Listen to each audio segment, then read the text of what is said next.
Mini episode 40 of the FDH Lounge is brought to you by First Down Scouting, delivering the most thorough scouting service available, uncovering the NFL stars of tomorrow. Follow them on the web at the number 1 stdownscouting.com. A long time ago, on a gloomy, wet Cleveland spring night, two men stand alone amidst the late-night drizzle. Their voices echo across the vacant station parking lot as they debate the merits of the great American radio show that have been missing for far too long. On that night, an idea was born. That idea became the FDH Lounge.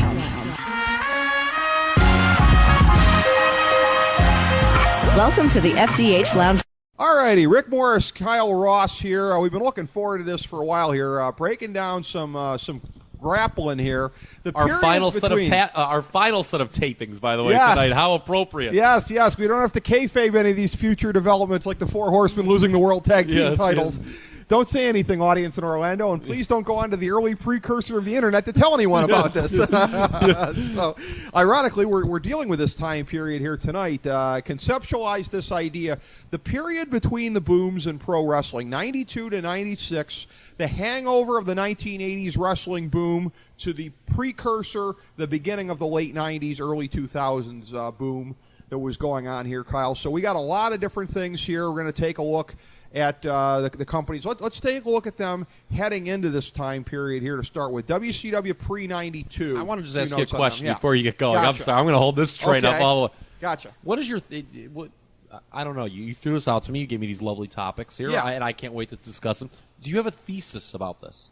Or is this a free-flowing discussion where you just want thoughts? I have a thesis, and it is that the companies strangely mirrored one another going through this period of time. We have this notion that until the Monday Night Wars came along, that you had this Southern wrestling company here and this national monolith, the WWF. But my whole thing is that, there were a lot of differences between them still. But there were a lot of weird similarities also because they were both grasping to try to get back to where they were, and much of what they did mirrored one another, and sometimes at the same time. Okay. So, and I have to give credit for this as I've been reading the message boards at Pro Wrestling Only, because what the fellows on there have been doing, I got to join that board because that would make me eligible to buy some of these sets. They've been making set lists for like 92 and 93 and 96, and they were kind of commenting on them, and that's where I kind of started. This isn't an original idea, but I was like, wow, look at what happened here, and look at what happened here at the same time. And it's funny because this is obviously, like you kind of alluded to, the forgotten period in wrestling. I mean, people talk about now being a down period, and in many regards it is. Yeah. You know, I remember we had a discussion way back when on a radio show in a land far, far away. Yes. What era was worse, this era that we're going to talk about here, or the current period? This was a couple years ago. Yeah. In many regards, domestically, it is worse now. Right. But it's still kind of talked about in the, WrestleMania is still a big deal. This is considered, for all intents and purposes, the real down period of wrestling in North America. It is. But there were some But I love fun to talk times. about it. Yeah, exactly. For me, for a guy who never really left, I mean, there were some bad times. In 95, I wasn't watching WCW for the first several months. Right. But these were some fun times. I'm looking forward to this. They were. You take this train, buddy. We got some production notes here, which I don't always do, but I put it down for this thing here and sent it to you as well. All right, let's start with WCW pre-92. Their downward arrow started a little bit earlier than the WWF, and I have to credit also to Meltzer and some of the old observers here. That's another thing. Pro Wrestling Only also has some paraphrased observers from 88 and 89. They will, of course, now be beaten by Dave 5 minutes after listening to this podcast, but that's okay. But sorry, all right, fellas, I didn't mean to narc on you. But, all right, so the attendance plummet in WCW really kind of started in 88. Things kind of went down then. And Meltzer has said, and I think this is true, that after WrestleMania 3 happened and the WWF really kind of established themselves as big time, the precursor to the WCW, they still refer to it as the NWA at that time, Crockett Promotions. It was still the NWA in 87, yes. Yeah, that they really kind of looked second rate compared to that. The UWF acquisition was a real flop. Should have been an invasion and wasn't. Yeah, talk about a foreshadowing of things to come. Yeah. The invasions that didn't work out. But it is real interesting when you talk about that period, and it even when you look at his own product, what he did, there was a huge from a production value, a huge increase from WrestleMania 3 to 2. Right. I remember subconsciously, I'm going to mention this too when we talk about WCW moving forward. Okay. Because I think a lot of people of our ilk would roll their eyes at me saying this. Mm-hmm. And, maybe I was kind of a knucklehead back on, a previous radio show, and I probably wouldn't. Kyle Ross of 3-4 years ago wouldn't have agreed with what I'm about to say. Mm-hmm. But production, the way it was presented, that was Vince McMahon's big success during that period, especially with WrestleMania 3. WrestleMania 3 looked so much better than WrestleMania 2. Right. WrestleMania 2 did not look a lot, from an aesthetic perspective, better than what the NWA was doing at the time. Right. It was pretty comparable. But when you look, and I remember when I was a kid, I was always a WWF guy. I didn't really get into NWA until I'm the other way around, man. 6:05 Saturday night. Well, keep in mind you're a little older. Yeah, I was watching it in the 80s. You're a little older. Well, you're a little older than me. Yeah. And you would have been old enough to watch it during its real heyday. When I started watching wrestling in late '86. Okay. I got into it in '83. Okay, so I got into late '86. Okay. All right. And when you in retrospect, the NWA was still doing some great things. Even through '88 and stuff like that in this period. But I remember the first time I came upon it, it did look. That was my first, and I didn't know. Obviously, when you're a 7-8-year-old kid, you're not putting these things into these kind of discussions. But it did look second rate, and I remember I not liking. I was like, why is it so dark? Why is it, the WWE, it was just the way Vince presented wrestling gave him such a notch up, and I just wanted to kind of comment on what you said. Yeah. What you said was so true, and it hurt. I mean, look, the wrestling, there's no one's going to dispute. Vince McMahon at the time would have probably admitted that, look, my in-ring, the wrestling, I can't compete with what Flair's doing in Crockett right now, but who cares? To an extent, that was by choice, because the ring style was dumbed down. They didn't choose to let the guys go out there and work the same kind of No, they style. didn't, but at the same time, you can't argue with the success. No, that's true. why it's always not about, once again, the Kyle Ross of 2011, probably not the same of 06. Right. Matches, they help, I love them. Right. But ultimately, in the end, aren't the end-all, be-all. Right. So after the UWF acquisition went down, you start to then have And there was a terrible, defections. Starrcade 87 was atrocious. Yeah, it was. That was atrocious. With look, it was a nice title win in Detroit. Yeah. But it was a disaster. Going to Chicago, threw that Starrcade out of their they went national, quote unquote. It did not work. He didn't have any title defenses to give him any credibility leading into that. It was horrible. Ron Garvin was over though. Although that was a little bit past when he was most over. I'll grant you that. They started to have the defections at the time. Tully and Arn left. The Rock and Rolls left. The Garvins subsequently in '88. Barry Windham left. Barry Windham, J.J. Dillon. They all that's started bleeding into '89 now. Well, yeah, but '88 was such a tumultuous year because Dusty got turfed out. Right. Things started making no sense by the fall and the end of '88, and the wrestling was good in '88. Right. In Clash of Champions 1 is probably the greatest free TV show in the history of this industry. It was a great show. There were multiple regime changes. You talked about Dusty getting turfed out at the end of '88 with the Universal Wrestling Corporation, Turner taking over the Crockett promotion. You then had George Scott was running it for a while, then Ric Flair, etc. So WCW pre-92 was one thing after another that they were trying, different regimes, ultimately with Jim Herd, over... We have heard enough. Yes, exactly. Over, the George Scotts of the world, the Ric Flairs. Subsequently, Ric Flair leaves for New York with the title because of what ended up happening there at the end of his... contract. He had gotten terminated. Do you know that Jim Herd wanted him to cut his hair, put an earring in, and call him Spartacus? Yes. And that is have the a most, shield. Yes, that is the most moronic thing I've ever heard. Yeah, that that says nothing for Jim Herd whatsoever. So that's WCW. As leading into '92, their plummet started in '88. Jim Herd was just the worst. It was in '88. Yeah. 80, by the way, it's so funny. I always joked about this with the little fella too. We always joked about this comment on the very first Ric Flair DVD. He talks about. He's like, I am going to make a very historical statement here right now. And you're like, okay, what's it going? He's like, Jim Herd knew nothing about wrestling. And it's like, wow, Rick, thank you, Rick. In other news, in other historical news, the sun will come up tomorrow morning. Like, he was so proud. If you remember this DVD, you've got to watch this. He, like, plays with his shirt like he's some big tough guy ready to make this awesome, like, earth-shattering, like, okay, wow, what's Flair going to say here? Yeah. Jim Herd knows nothing about wrestling. And I guess, like, to the average fan who probably didn't even know who Jim Herd was, and, like, was like, oh, okay, here's this guy, I don't know who he is. He was running a wrestling company. Oh, you didn't know what he was doing? I guess that, but, like, I guess to the old-time fans, it's like, wow, Rick, thanks. You know? Thank you for that.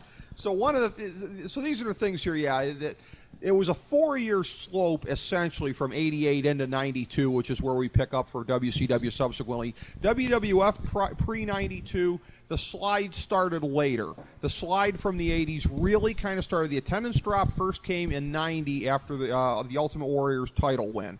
And we had seen previously where Randy Savage in 88 struggled to keep things at the same level Hogan had them at. But ultimately, it did get back to that level, and they did great business in 89. But Savage did okay in 88. He did. Though the match with DiBiase drew some huge houses eventually. Yeah, they did. They also burned that out eventually, too, though. True. And 88 was the WWF stunk in 88, by the way. And not Savage's fault. Yeah. The fall of 88 was brutal. When you got past the Savage DiBiase program, when you got into Hogan, Boss Man, that did some numbers in '89. It did well, and that was the interesting thing, though, that Hogan still seemed to be the focal point. Well, I mean, he always was. No one was more important in any promotion in history than Hogan was during that period. But in '90, the way that they did it was they took him out of action with the Warrior or the Earthquake thing rather, and send your cards and letters to Hulk Hogan.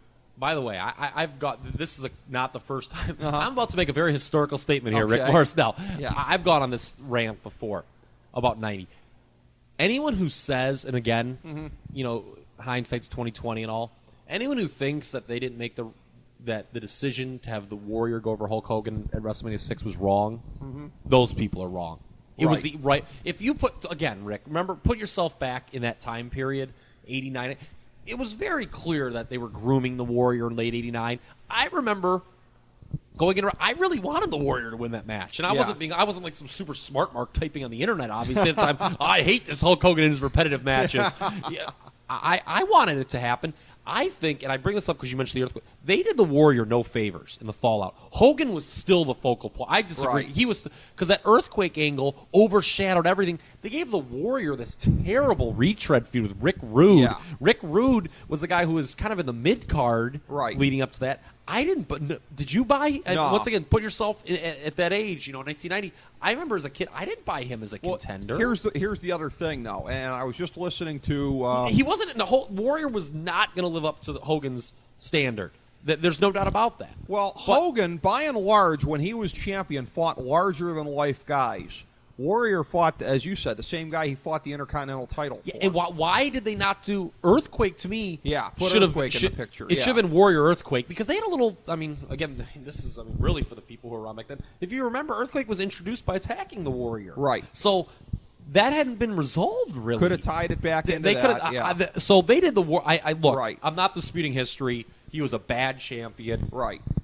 But they did him no favors. No, they didn't. But that was where things started to slide. It kind of stayed steady.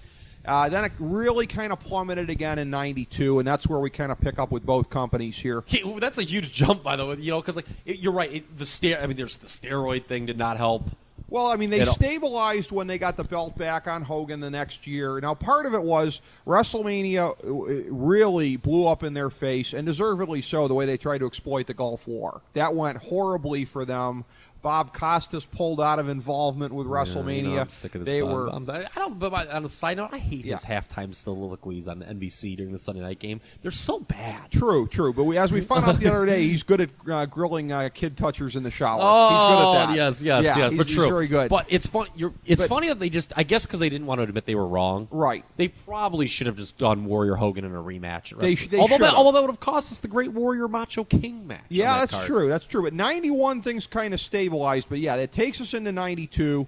All right, I'm going to revert back to WCW for a second here. In '92, you had this will be back and forth. You're going to get vertigo here. So in '92, just keep throwing things at me. I'll give you my opinion. '92 WCW earlier in the year, and by the way, first segment we ever did in the history of the FDH Lounge was about K. Allen Fry. I loved the thing that he did. The first segment. Yeah, What? Look it up. Episode 1. I put out a. You came up with a radio show, and your lead up was K. Allen Fry? And I'll tell you why. I threw it out to the panel that we had that night. Could pro wrestling make it as an Olympic sport? And here's the thing, though. Remember what he did with the bonuses? He bonused the best match on the card. I remember that. What if he did a thing? Bulgarian judge, 8.5 for brutality, 9 for work rate, 9.5 for acrobatics. Okay, Stu Sachs, you're a little off the deep end there. Okay, that was my idea. No, it couldn't have made it to answer your question. All right, from FD. I'm joining a few episodes late, but no, the answer's no to your question. That was a great way, though. I liked it. It was funny. The guys on top hated it, by the way, because there were these guys. There were a lot of guys having show-stealing matches in the middle. Now, it didn't result in any increased business, and he spent a lot of money, too. And not until Paul Heyman was openly encouraging his workers to take 20 years off their own life would undercard guys be encouraged to try to steal the show like that. Yes. Years later. All right, so then the Watts era, though. The Watts era comes in the spring. Bill Watts gets the job, in WCW, taking over from K. Allen Fry. Kind of a throwback to the Mid-South of the 80s, where he was trying to interpret WCW as a throwback to it. And it's a thing where, again, when I look at the Pro Wrestling Only message board and some of the fonts out there on the Internet, it's regarded as sort of a nirvana of in-ring activity, because especially the time leading up to Wrestle War, those great six-man tags with the Dangerous Alliance members and everything, there was great TV stuff. See, and shame on me, what was the exact month or day that Watts took over? Because there was was he in charge at Wrestle War? I was right about when he was right around over. there. Yeah. Because the thing is, he kind of broke apart the Dangerous Alliance. No, he did. Which was stupid. It was. They had more, juice left in them. They kind of blew them off early. Right. They, of course, now again, this is a certain wrestling company still around today has this problem when you have, we have to have War Games in May. All right, we've got this huge heel group. They're obviously going to be in it. Okay. And they lost that big blow off. What do you do from there? They've kind of Right. lost. They didn't have a world champion. Okay. So they were kind of hosed there. But with Watts, I don't know. To me, the in-ring stuff was good even before he got there. You talk about K. Allen Fry. It was, yeah. I mean, you had the stuff because not only did he get rid of the Dangerous Alliance, he wasn't giving the opportunities to Pillman anymore. Right. Bill Watts, look. Well, I've interviewed Bill Watts before. Right. It was a great interview. I agree with a lot of things he has to say. He stunk. His first pay-per-view is highly regarded, Beach Blast 92. It is, but you know what's funny about that pay-per-view? I've always said about this. What? That would, to me, it is highly regarded. Yes. But it drew no money, and it was like an extra pay-per-view. That would have been a great clash of champions. I mean, that would have challenged. It was weird because they had one like 2 days apart, and it was still part of the NWA Tag Team Tournament. Yes. Great point. That was stupid. Yeah. That was, I'm sorry. Your average, your casual wrestling fan who tunes in for Saturday night's main event doesn't want to see a bunch of guys they've never heard of that are, in some cases kayfabe from other countries in some tournament that means nothing ultimately. Right. If you would have had Beach Blast as a clash of champions, a Sting Cactus Jack match, which is great, that falls kind of on free TV. Right. The Steiners, and here's the thing, Steiner's Miracle Violence connection, which was his big acquisition. Right.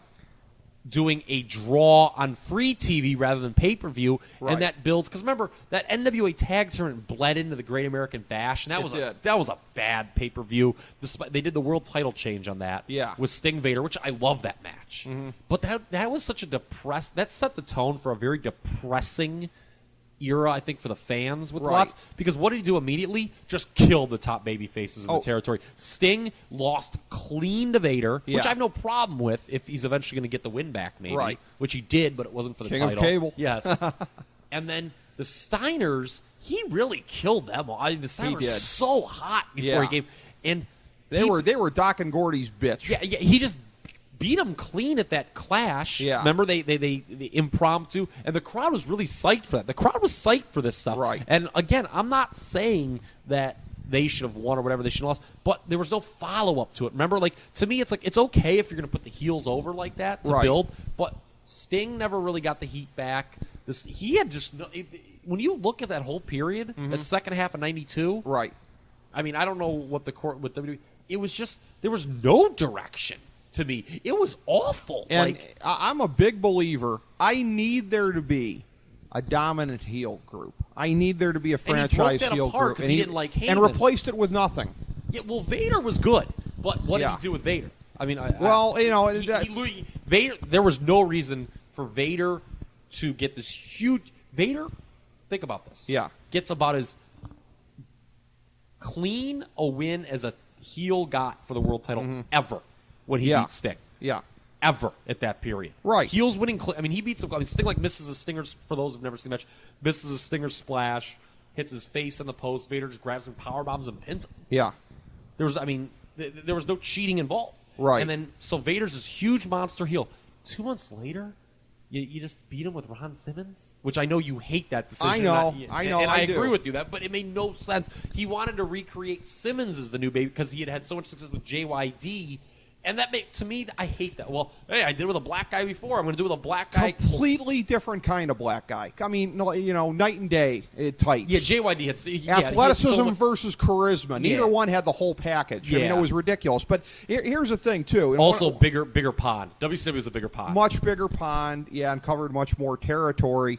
The interesting thing, and again, we talk about the year, you do kind of divide it into the K. Allen Fry part and the Bill Watts part. However, what was very interesting, most of the best wrestling throughout the year came below the main event level. Yet we went from Luger to Sting to Vader to Simmons on top. It was the upper mid-card stuff that was really kind of carrying them. Doc and Gordy versus the Steiners, the Barry Windham matches. Oh, Barry Windham, I love that team of Barry Windham and Dustin Rhodes. That was, they did some great stuff. Steamboats matches. Those were the matches that I think of when I think of that year. And even before Watts, the Pillman Liger matches were the best. Pillman Liger. The Steiners had a great. I'm trying to think of my favorite matches from '92 WCW. Sting Vader had two great matches that year. They did. The Starrcade and the Great America Bash. But you're right. Undercard. The Halloween Havoc was so bad. Yeah, that had no good matches. But Austin was a good mid card hand during that period. The Steiner. You're right. There were so many great. Arn and Bobby. Yeah, they did great. There weren't like. So the Super Bowl show for that year's traumatic. It's one of the best. That was one of the 5 best WCW pay-per-views of the '90s. Super Bowl too. But yeah, you're right. It wasn't like the lower card. I mean, Pillman and Liger were obviously stealing the show in the opener on that. Right. But there were a lot. Saturday night. Yeah. It was so funny. There was like better matches on Saturday night than there were on the pay-per-views a Right. lot of times, and they weren't like all-time classics like 4.5. But there was a lot. Like I've watched too. You always got a solid 6-man or tag team match. You're right. The great match pool was pretty deep that year, no question about it. But it drew no money. Yeah, that's true. The other note that I had for WCW 92, again, we talked about that, the rupture of the Dangerous Alliance, no franchise heel group. WWF 92. Here's where we start to get into the parallels. You could really divide their year and a half as well. Well, too. you kind of could also too. When you look at past WrestleMania when Hogan was face on and everything like that. WCW, we talked about link to the 80s. Watts trying to bring back, at least in his mind, Mid-South 80s. WWF, when you talk about link to the 80s, all I got to say, 2 words for you. Royal Rumble. That might have been the most. I think that was the most star-studded wrestling match of all time. Look at the 30 guys in there, predominantly, I would say, stars of the earlier time period, but you also put guys like Shawn Michaels in there with what he would become and everything. The 30 guys in that match, that's the one match I think of in my head that the ultimate who's who of wrestling in that match. Are you trying to talk to me about the Royal Rumble 1982? Like, I don't know how great the Royal Rumble 1982 is. You said it's one of the greatest matches of the 90s in the WWF. Third greatest. The only there are 2 matches. I stand corrected. There are 2 matches. Okay. This is how high. No one has a higher regard for the match than me. I'm telling you right now. Not even Ric Flair. Okay? The only 2 matches that the WWF did in the 90s that were better than that match, Bret Austin at WrestleMania 13, and the first Hell in the Cell, Shawn Undertaker. That's it. Okay. That match, you talk about who's who. It had first of all, better than Bret 0-1? Yes. Wow. Yes. Okay. Let me tell you something. It's Ric Flair doing his NWA shtick. Yep. Talking about doing 80s, throwback to the 80s, doing his NWA shtick in the other company and getting over. Yep. And exposing Hulk Hogan. Yep. That was when Hogan, the bloom kind of was falling off his rose at that point. The crowd, for the first time, has started to turn on him. And that was a big thing. The crowd started to turn on Hogan in late 91. Remember, go watch Survivor Series 91 sometime. God bless your soul if you actually take me up on this offer. The crowd popped when the Undertaker beats him. All right. Well, that's a good point. That's a good point. But the Rumble, I was going to say though, God bless them that they've never done this again because it hasn't taken any bloom off that rose. They've never done the gimmick where it's for the title since then. That to me even makes when they should have, like 2006 for the world title, instead of the Battle Royal for Kurt Angle a couple weeks before. That's very interesting. God forbid we go 2 weeks without a world champion. That's a very interesting point, Ricky. That's a different I discussion. got that from an old SNS, That's actually. a different discussion. I'm stealing that from you and a little guy 5 years ago. Did I say that? Did I say that? Oh, yeah. really? Yeah. Good. Yeah. That's great. I'm impressed by my viewpoints from 5 years ago. I just stole from you and you didn't even know it. Yeah. I love it. Okay. Well, no, I was going to say that and the cavalcade of stars. You're right. Yeah, there was that. But then here's the other thing, too, and this ties into the next point. With Flair, then Savage, then Hart on top, for the first time since the national era started, the WWF was more likely on a given night to give you a better main event than the NWA was, now WCW. This was the first time on a consistent basis. Yeah, you could point to parts of 88 when Savage was on top versus Ric Flair. Well, maybe Savage DiBiase was prone to give you a better night. But I'm talking about throughout the year. Throughout the year, you were more likely to get a better main event match in the WWF on a given night than you were in WCW, and that's no small feat. Well, first of all, let's talk about that from a business perspective. Yeah. Step down. Flair It was. and Savage start. Savage, most people don't talk about this. His run in the summer night, that was bad. Yeah. Oh, it was bad. Yeah. I mean, it was bad. Hogan left during that era, if you remember. And let's talk about the real reason Bret Hart was put on top. Right. I mean, it was a panic. It was a reaction to steroids. The steroid scandal. They had to put somebody small on top. Bret even admits this, right? That he probably doesn't get that opportunity without the steroid scandal. Right. And you're right, Shawn Michaels at the same time period is elevated. They wrestled. I watched that match. Yep. I was there live at Survivor Series 92.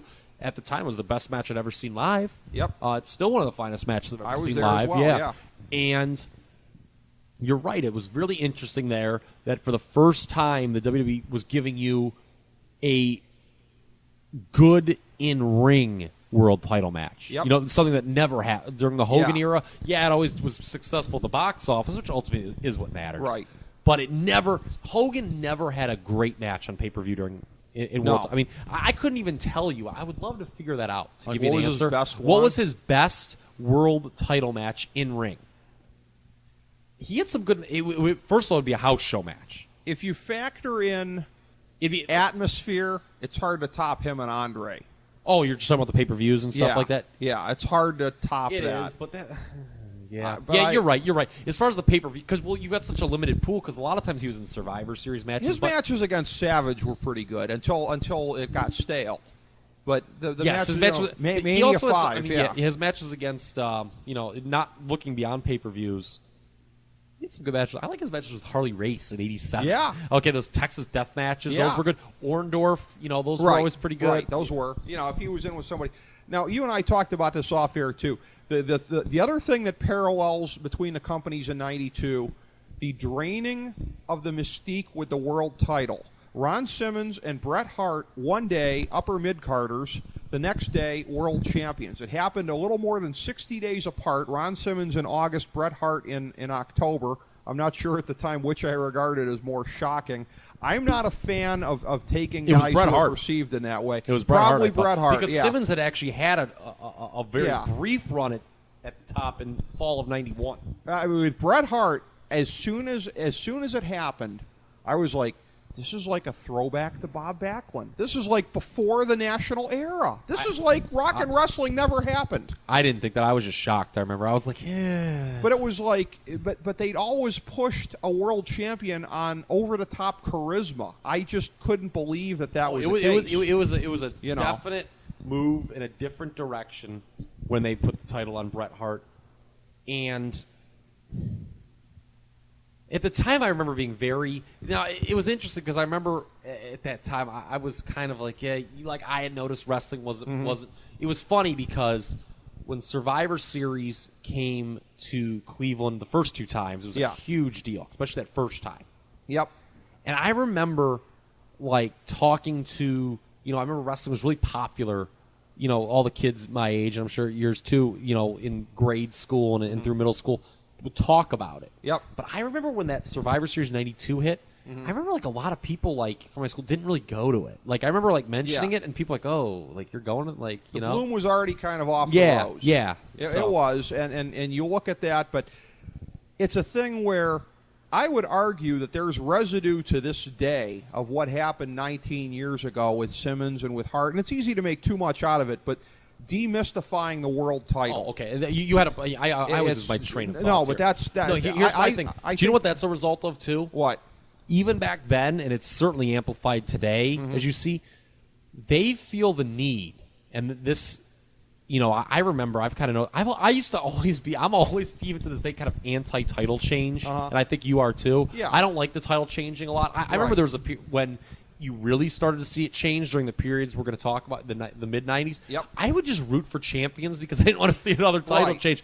And it's because there's more events, they're on more. Right. And these companies always feel to shake it up and to drum up interest, you have to do a title change. Exactly. You know, and the other thing, last note for WWF 92 and a parallel to WCW, we talked about good work rate underneath the mains in WCW. Pretty good work rate in the semi-mains in the WWF that year also. It was a great work rate year, especially relative to what had come before. You had Bulldog and Michaels. You had Bret Hart in the mid-card up until October. It was basically Bret and Michaels, though, when you look at it. Because, it was. You know, Bret carried the, you know, it was in, if you remember, WrestleMania 8 has the two good matches, Savage Flair and Hart Piper. Right. SummerSlam's got the two great matches, Savage Warrior, Hart Bulldog. And Savage was still a good worker in 92, by the way. Give him a little tip of the cap, too. And that Survivor Series, you had the Hart Michaels, and then I love Colin. I don't know why. I think no one likes it more than me.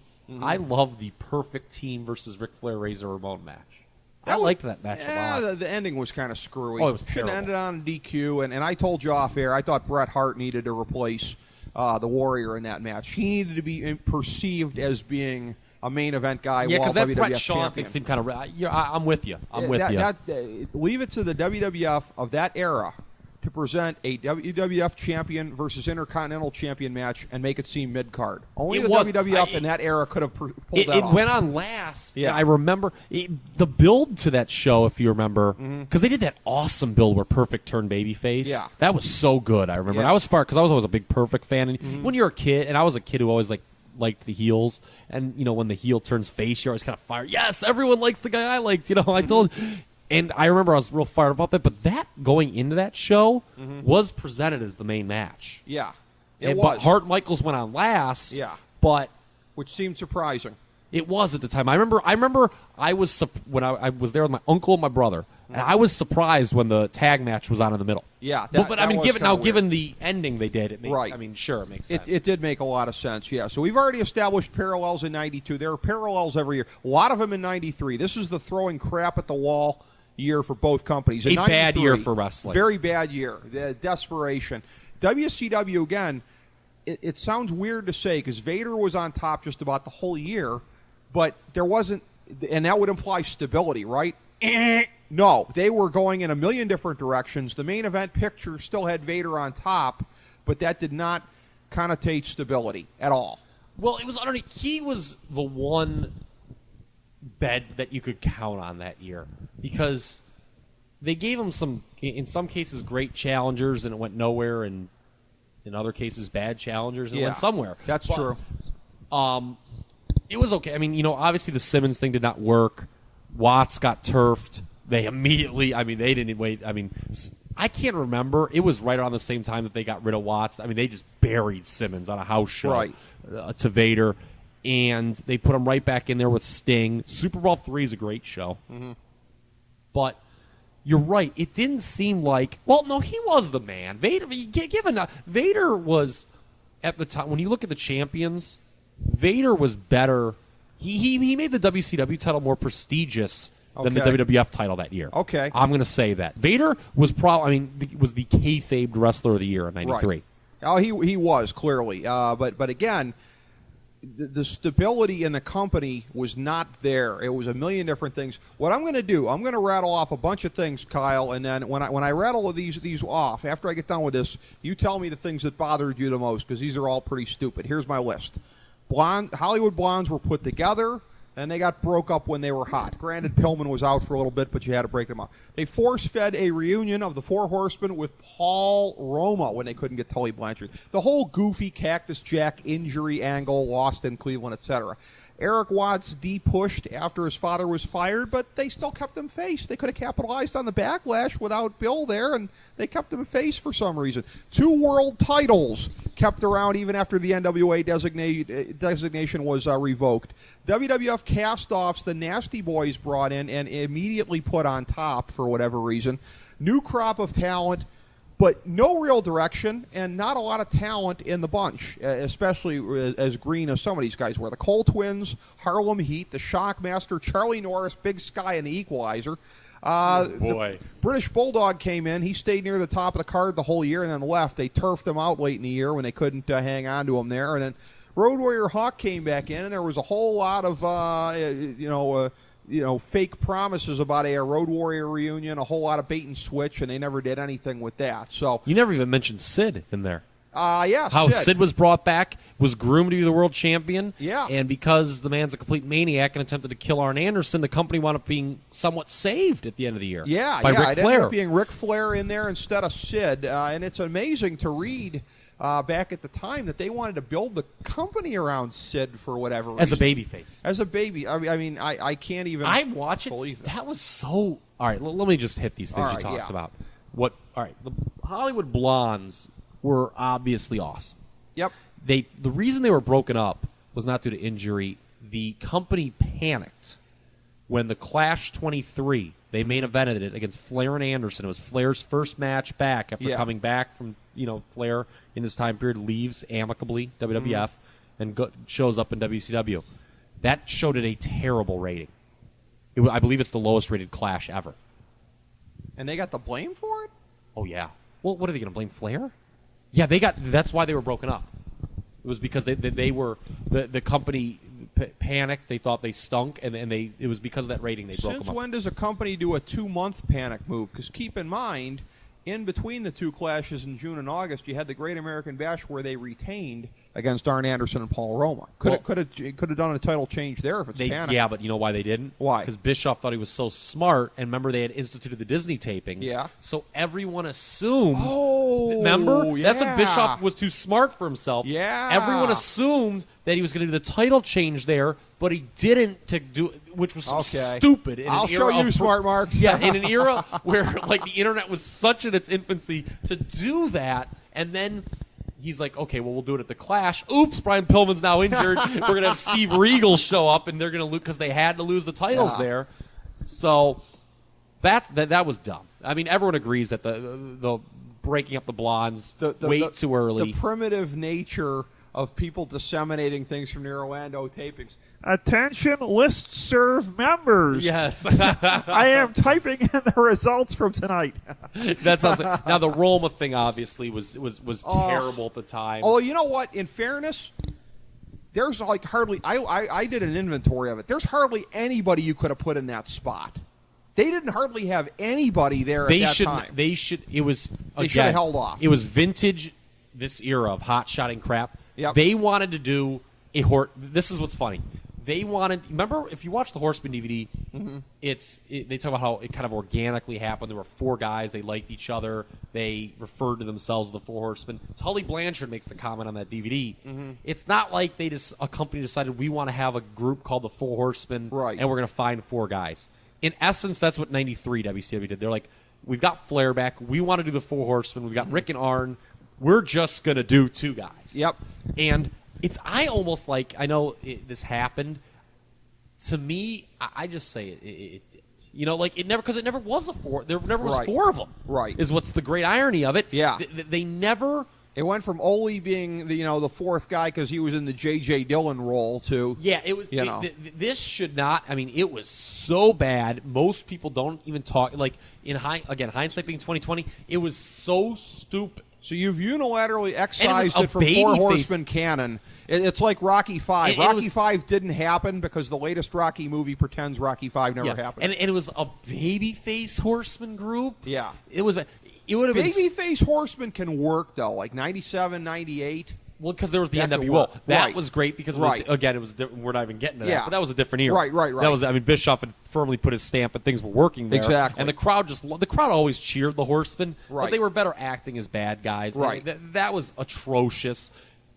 Gee, 2 world titles being stupid. When have I ripped on that before? Yeah. Just But- so that's why I hate the current thing with the Raw and Smack. Don't you Yeah. learn? Everyone thought this. I remember when I was like, wait a minute, we're going to do 2 world champions. Everyone buried WCW when they did it in this period. Right. And it was really bad here because they called the once again though. It's kind of funny how they don't call it the Raw and the SmackDown World Championship. It's Right. the World Heavyweight Championship, the WWE title. To me, Same thing. It's just as stupid as Yeah. this. Now. Well, much like the international title was the SmackDown title, basically. Right. Cactus Jack, I have never seen. Well, I shouldn't say that because I've watched the last couple of years of WWE. Unfortunately, I've never seen a great starting point, an angle start so well, and then just be followed up on so badly. Yeah. Because- CM Punk says hi. yeah. Because those 2 matches at Vader, it's so funny too that they were guilty of this, like I said, '92, where the TV was often better than the pay-per-views, which you do not want to do. Right. Which is a mistake, by the way, the WWE tries to do these Right. days, where they tried so hard to put emphasis on they don't promote pay-per-view. Right. They did these Vader Cactus Jack matches, which are legendary, on Saturday night. They had no plans on doing anything with them on a paper. They did down the line at Halloween Havoc now. But the big plan was they were going to bring the British Bulldog in to be the title contender, which was stupid, which Right. I didn't like that either.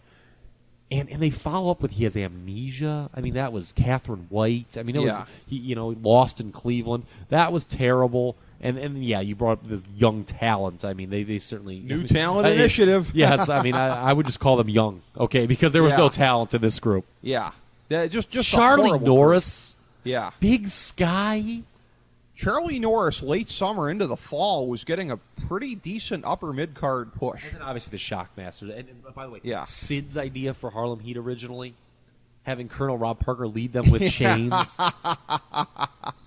And then, like we said, we didn't bring up Sid. Their whole thing was they were going to do Vader Sid at Starrcade. Yeah. Sid goes insane, nearly kills Arn Anderson in Europe, and they, and then basically they do what they always did. They beg Ric Flair to dig them out of a hole. They have, they ended on 93. Unlike WWE, Yeah. WCW ended 93 on a huge high note with that Flair title win over Vader. They did. They had a lot of momentum.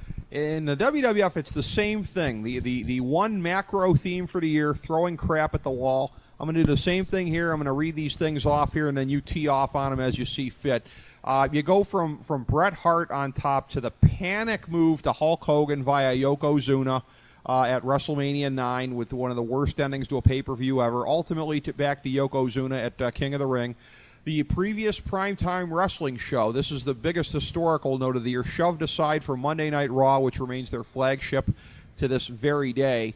Again, Hogan brought back with fanfare, left very suddenly. Lex Luger, here's one of the classic 1993 whiplash things for the WWF. Comes in as this huge heel, the narcissist. He gets this desperation turn or push to the moon. 4th of July when Hulk Hogan was out of the picture and they needed somebody for the Patriotic Body Slam Challenge v. Yokozuna. You've got Razor Ramon and Doink turning face very abruptly. Crush somewhat less abruptly. He goes heel. Shawn Michaels leaves abruptly with the Intercontinental Championship. The Quebecers come in abruptly. You'll notice that abrupt is the theme for the year for them. To win the tag team belts and on their first night of TV, I believe, at least on Raw. Jim Ross comes into the announcing team earlier in the year. Lawler left late in the year with his legal situation, Sandusky-esque as far as some of the allegations go. And then, but a huge transition, some of the key 80s figures, Jimmy Hart, Bobby Heenan, Sherry, Hennig, and DiBiase, all gone after being key players for more than half a decade, in some cases just about a decade. So a lot of transition, a lot of abruptness, a lot of everything. Desperation, and as you noted, did not finish the year on a high note as did WCW. No, they didn't. And now, here's another thing where Kyle Ross of 2011 might be different than 2007. I hate WrestleMania 9, as you know. Yeah. But the reason that show is so bad is because of how things played out in the months to come, I think. No follow-up on anything. Well, here's the thing. it's a very uneventful WrestleMania. At the time, it was clearly the worst of the 9. I don't care what anyone's. First, Meltzer is hates WrestleMania 4 and 5 so much. Right. I don't understand how anyone could think WrestleMania 9 is better than either of those shows. Okay, the wrestling was kind of lousy in 4 and 5. Right. Everything was rushed. It was 800. Let's get everyone a paycheck. Mm-hmm. But there was no good wrestling in 9. And here's the thing. Here's what I've come to understand. Mm-hmm. Because I remember having the WWF magazines where the plan was, as you know, was to do Hart Hogan, babyface versus babyface, SummerSlam 93. Okay. Because, like you said in 92, they never really ushered in Hart the proper way. Mm-hmm. This was how they were going to rectify it. They do the hot shot at WrestleMania 9, which is obviously terrible. But had they, and this was, again, this is a lot of things would have been different had they done this. Had the plan worked out of Hart dropping the strap clean to Hogan, or pardon me, Hogan dropping the strap clean to Hart at SummerSlam, I wouldn't have liked WrestleMania 9, but I would have been fine with it. I wouldn't retroactively, you would have given it a few more points.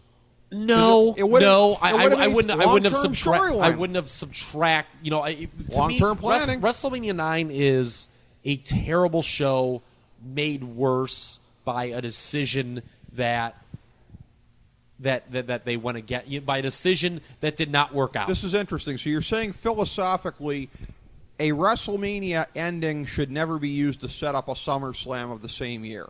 I had no problem with that. Okay, but if you're going to, then do what you want to do. They didn't do it. The WrestleMania 9 is made worse by the fact that Hulk Hogan did not put over, because it made Bret Hart look so bad. Right. That's why everyone hates WrestleMania 9. Right. And and then it's made worse by the fact that Hogan just loses to it just you use the term hot shot, and all that comes across as this hot shot, and it did nothing. Yep. Hulk Hogan's run in '93 did nothing. No. Okay, I don't care what he says. It was terrible. It was a terrible run. He was in this awful mid-card match on that WrestleMania that did no business, drew no extra buys. That was one of only 2 matches on the card that I think had a storyline. Yeah, that was and Hogan and Hart Yokozuna and that didn't really have a storyline. No, other than it was a thing of there was some other Yoko was this dominant guy coming up the ladder, and he squashed Bret with some splashes, but even that was not much of a fleshed out storyline. And Bret, because he's Canadian, I guess it didn't really work against the evil foreign invader, Yeah. But there was some the Crush Doink story. You brought up both those guys. Okay, yeah. There was a bad storyline, but at least it was a storyline. I like how Doink went over. I like that match. But it's funny, Doink. But it's funny. Some of these moves you went through. First of all, obviously, let's talk about something positive here. Okay. Raw was obviously the big positive for WWE in '93. Yeah, without question, Raw. I remember that some of those early episodes, specifically the one where the 1-2-3 Kid beats Ramon and Jannetty comes out of the crowd and beats Michaels. Those are the 2 big moments, that anything can happen moments. Yep. That was such a great, to me, after years of the Cindies where, you just didn't get a lot. Right. That was one of the great, that was their best hour of free TV I thought they had ever, they had done in so long.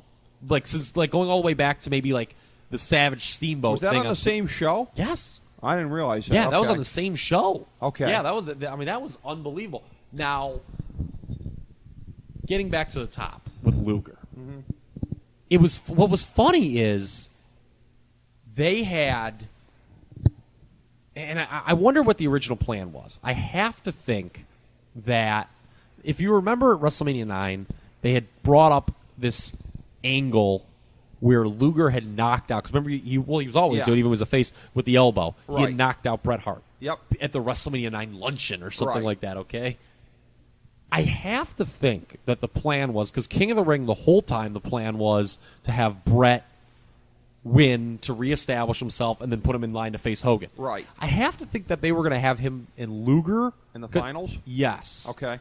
Now, because Luger, I'm assuming by the time King of the Ring rolled around, they had made the decision that they were going to turn him into a Superman. They have him, if you remember, lose. Him and Tatanka do this. Like a double DQ which was so it was so gutless because Tatanka was in that last stages of the undefeated streak where they kept inventing new ways for him not to lose. Mm-hmm.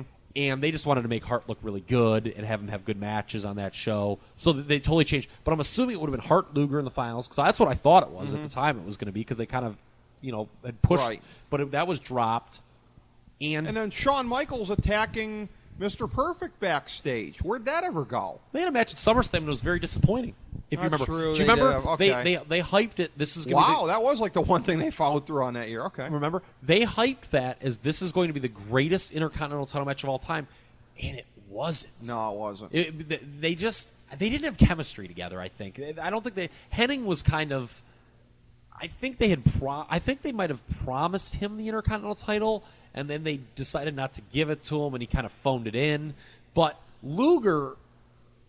Let's talk about that. It would have been hilarious if these two guys had just decided on their own to both go into their patented oversell mode and both oversold for the other and took comically huge bumps. Oh, yeah. That would have made it awesome. Yeah, but they did. It was one of those matches where they're like fighting over a backslide 5 minutes in, and the announcers tell you how great it is, and it just wasn't. But Luger, here's the thing: they just kept 93.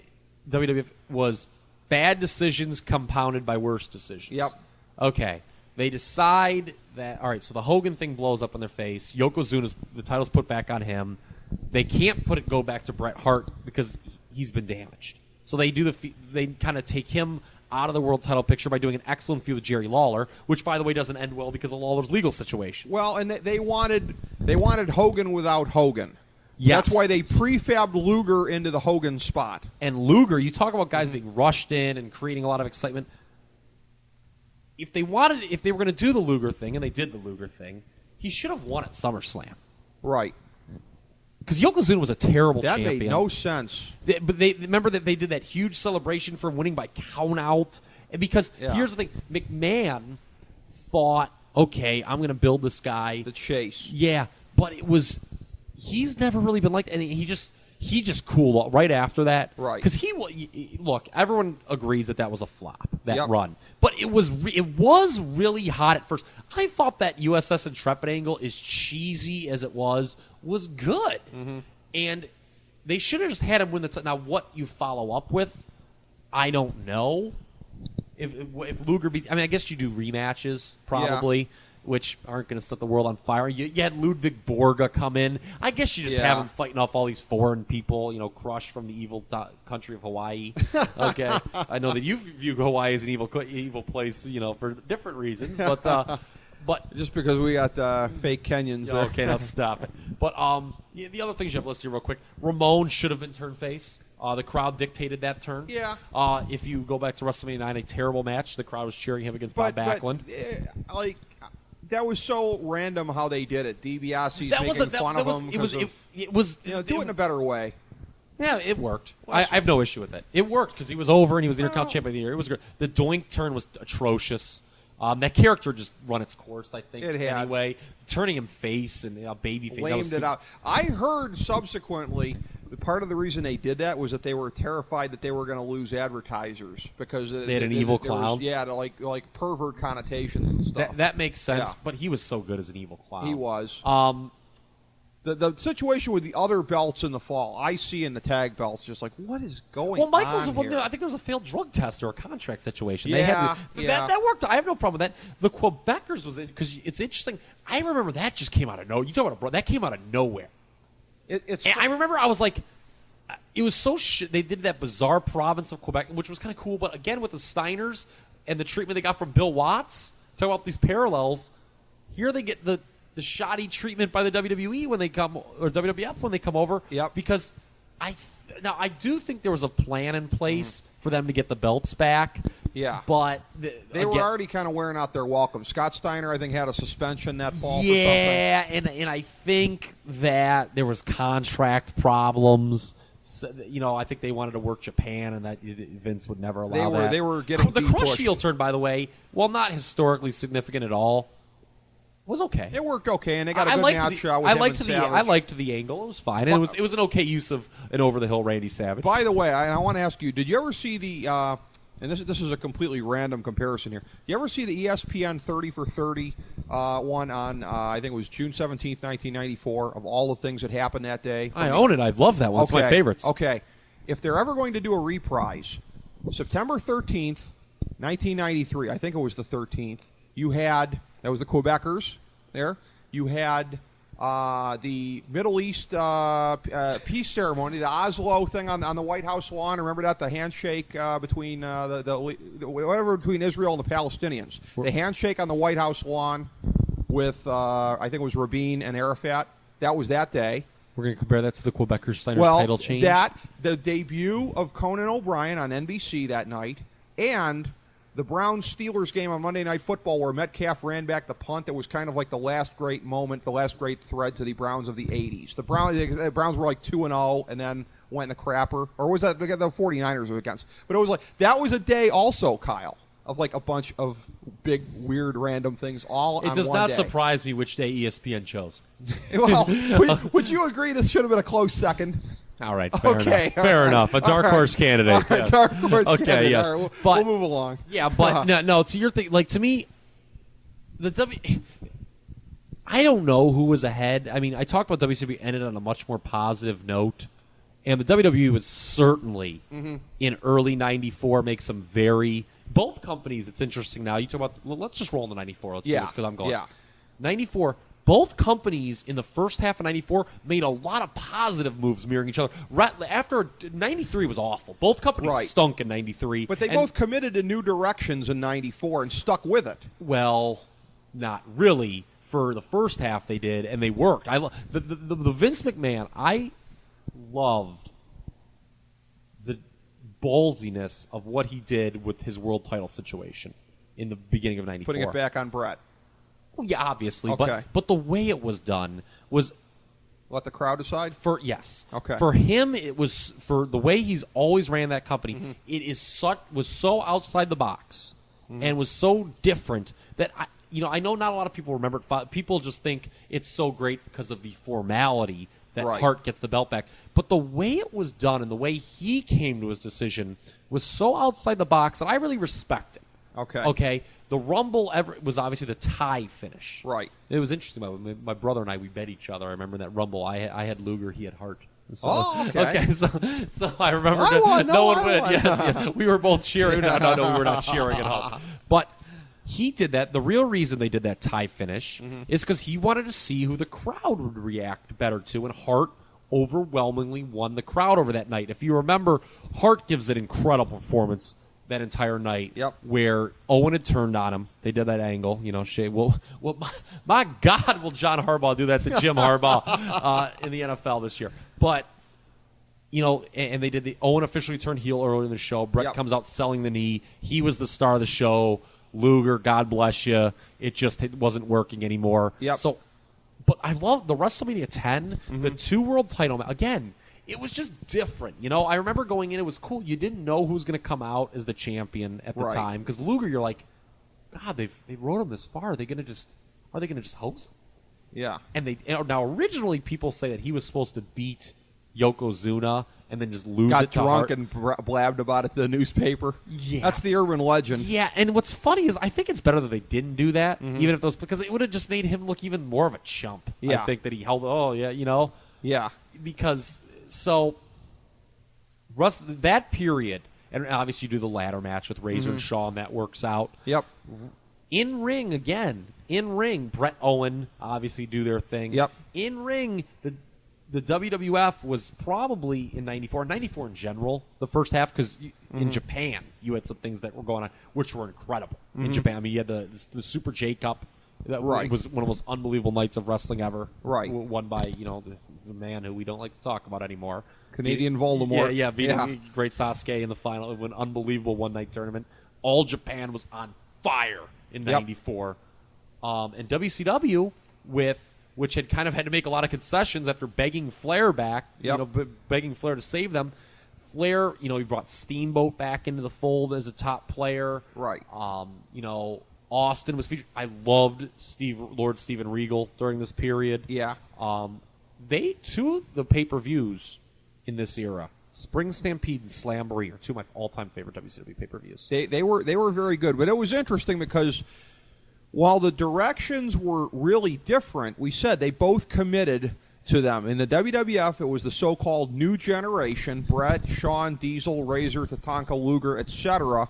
Now, they did a little bit of a nod to the old days. You had Backlund later in the year getting back into the main event. You had Jerry Lawler and Roddy Piper at King of the Ring, but they were the backdrop to the New Generation versus the WCW.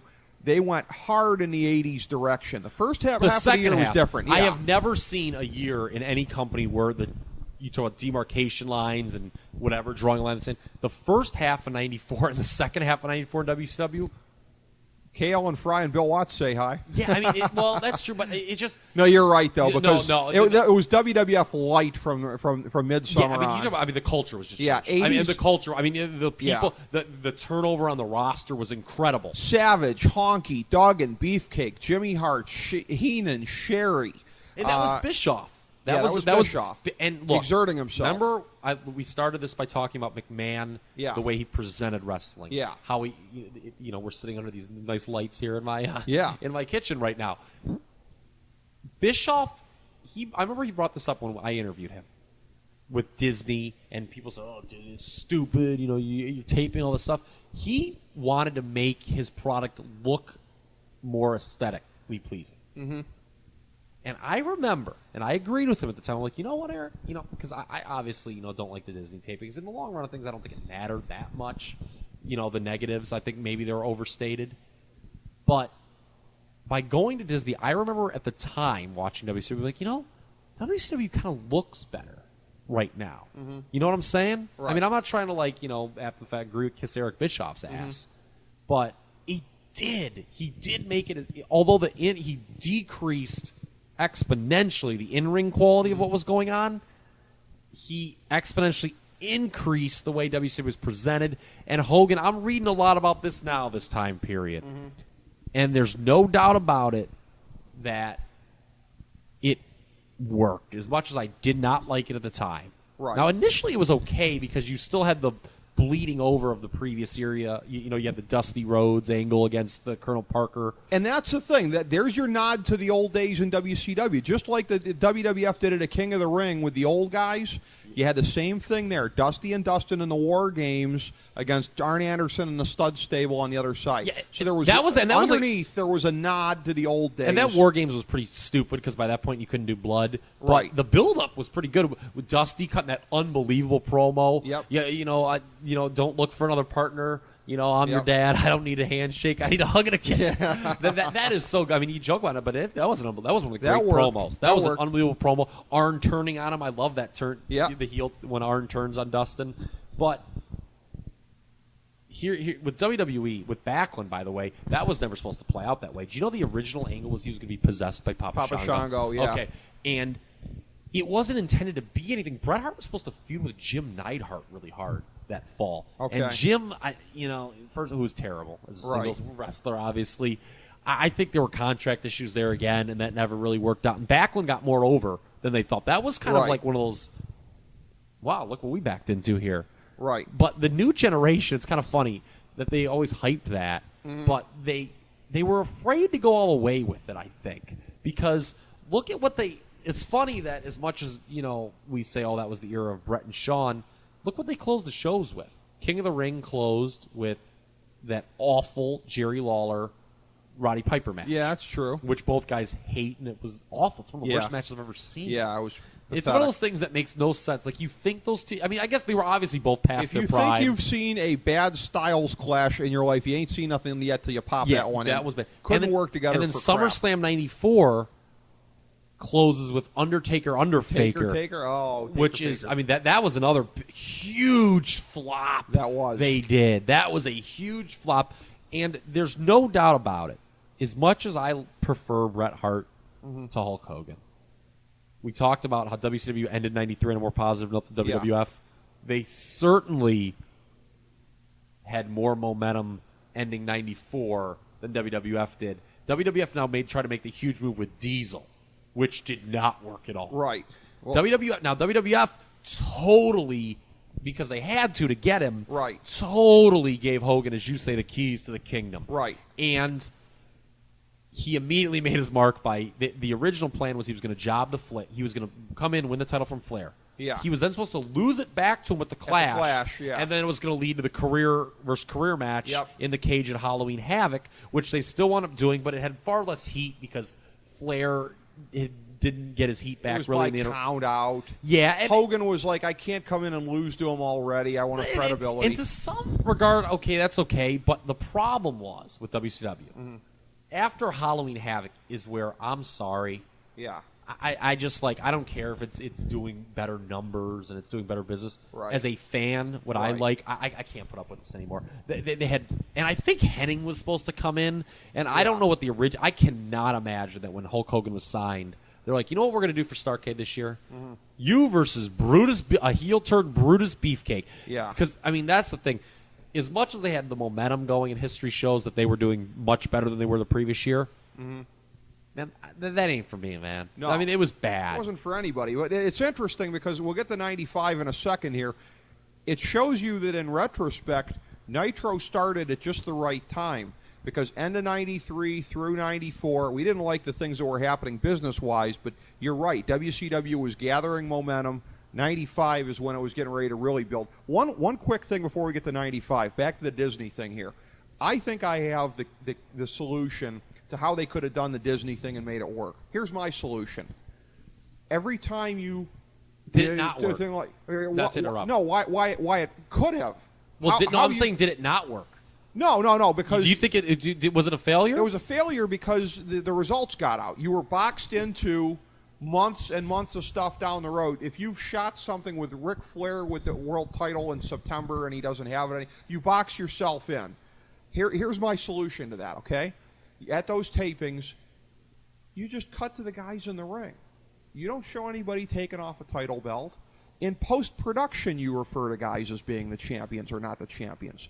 Nobody in that arena ever sees anybody with a belt. Here's the thing, though. That's my solution. But I'm going to go back to my original question. Were the Disney tapings a failure? Because people like you and I remember the two big gaffes they had. Historically, did that matter? I mean, you and I can laugh. Why did they stop doing it at a certain point? Because they couldn't handle the results getting out months in advance. They couldn't handle being backed into a corner months in advance. Oh, I don't think it was that. I think it was that they wanted to do just something. I think it wasn't that they didn't want the results getting out. It was that they needed something fresher. Live. Nitro is why the Disney tapings Okay, ended. that's part of it too. But that's all right. Well, do you think my idea would have worked at the very least for suppressing some of the bad elements? I think they did a lot of that. If I remember, maybe as time went along, and I guess maybe that's why things got. I mean, things like cheer, boo, and that was kind of silly. The applause signs. 95. Here's the parallel here's the theme of the year: big man syndrome on both sides. In WCW, Hogan and Vader. Later in the year, Hogan and the Giant. You had that going on. You mentioned about Diesel being on top most of the year. Sid and Mabel being his challengers. Now you had good semi-mains in both companies too. Savage, Flair, Sting, Luger having a good series of matches in different combinations in WCW. In the WWF, you had more of the usual cast of characters underneath with Diesel.